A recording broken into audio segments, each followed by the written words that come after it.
అందరికీ నమస్కారం అండి. Welcome to our channel. Andhra Pradesh రాష్ట్ర ప్రభుత్వ ఉద్యోగులకి సంబంధించి తాజా సమాచారంలో భాగంగా నిన్న ఏపీ సీఎస్ గారితో ఉద్యోగ సంఘాలు భేటీ కావడం జరిగిందండి. ఈ భేటీలో భాగంగా పలు కీలక నిర్ణయాలు తీసుకోవడం జరిగింది. ఈ భేటీలో చర్చించిన అంశాలు, వాటికి సంబంధించి సీఎస్ గారు ఇచ్చిన హామీల గురించి ఒకసారి ఈ వీడియోలో తెలుసుకుందామండి. రాత్రికి రాత్రి ఆంధ్రప్రదేశ్ రాష్ట్ర ప్రభుత్వం 6,200 కోట్ల బకాయిలను విడుదల చేస్తూ జీవోని అయితే జారీ చేయడం జరిగిందండి. ఆల్రెడీ ఉద్యోగుల ఖాతాలో ఈ అమౌంట్ అయితే క్రెడిట్ అవుతున్నట్లుగా మెసేజ్లు అయితే వస్తున్నాయండి. దానికి తోడు నిన్న ఏపీ సీఎస్ గారితో జరిగిన సమావేశంలో భాగంగా ప్రభుత్వ ఉద్యోగుల సమస్యలపై దృష్టి సారించాలి, పీఆర్సీ చైర్మన్ని వెంటనే నియమించాలి, పెండింగ్లో ఉన్నటువంటి డిఎల్ని మంజూరు చేయాలి. ఆంధ్రప్రదేశ్ చీఫ్ సెక్రటరీతో ఏపీజేఏసీ నేతలు నిన్న వెలగపూడి సచివాలయం 20/3/2025 అంటే నిన్నే భేటీ కావడం జరిగింది. ఈ భేటీలో భాగంగా గత ప్రభుత్వ కాలంలో ఉద్యోగ ఉపాధ్యాయులు ఎంతో ఇబ్బంది పడ్డారని, 25,000 కోట్ల రూపాయల బకాయిలు పెండింగ్లో ఉన్నాయని, కూటమి ప్రభుత్వం ఏర్పడినాక రాష్ట్రంలో పరిస్థితులు, ఇబ్బందులు మీద అవగాహనతో ఉద్యోగ ఉపాధ్యాయ సంఘాల పరంగా పూర్తిగా సహకారం అందించామని, కానీ 9 నెలలు దాటినా కూడా ఉద్యోగుల సమస్యలన్నీ ఎక్కడికక్కడే ఉన్నాయని ఈరోజు వెలగపూడి రాష్ట్ర సచివాలయంలో ఆంధ్రప్రదేశ్ రాష్ట్ర ప్రభుత్వ చీఫ్ సెక్రటరీ గారికి శ్రీ కె విజయానంద్ ఐఏఎస్ గారిని కలిసి ఏపీజేసీ నేతలు తెలపడం జరిగింది.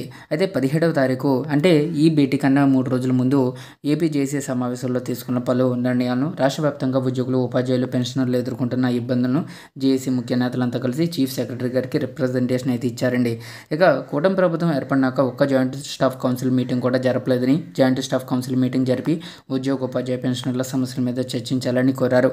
ఇక 2023 నుంచి పీఆర్సీ కమిటీ చైర్మన్ నియమించాలని, కానీ ఇంతవరకు పీఆర్సీ కమిటీ చైర్మన్ నియమించకపోవడం ఉద్యోగుల్లో ఆందోళన గురి చేస్తుందని రాష్ట్ర ప్రభుత్వం పీఆర్సీ కమిటీ చైర్మన్ నియమించాలని కోరారు. ఇక 29%తో మధ్యంతర భృతి మంజూరు చేయాలని కోరారు.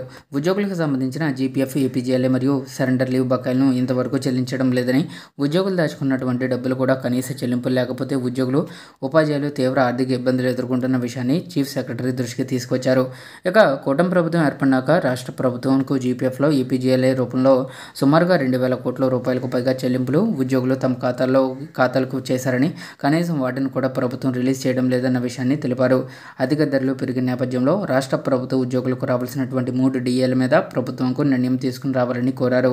ఇక ప్రభుత్వం ఉద్యోగుల మీద, వారి డిమాండ్ల మీద దృష్టి సారించాలని, పదవీ విరమణ చేస్తున్న ఉద్యోగులు కూడా కనీసమైన చెల్లింపులు జరగడం లేదని తెలిపారు. ఈ అంశాలన్నిటి మీద చర్చించిన chief secretary Shri Vijayanand IAS assembly sessions తర్వాత జాయింట్ స్టాఫ్ కౌన్సిల్ సమావేశాన్ని ఏర్పాటు చేస్తామని, అన్ని విషయాల మీద చర్చిస్తామని తెలిపారు. ఇక ఉద్యోగులు చెప్పిన ఇబ్బందులు, సంవత్సరానికి మీద సావధానంగా చర్చించారు.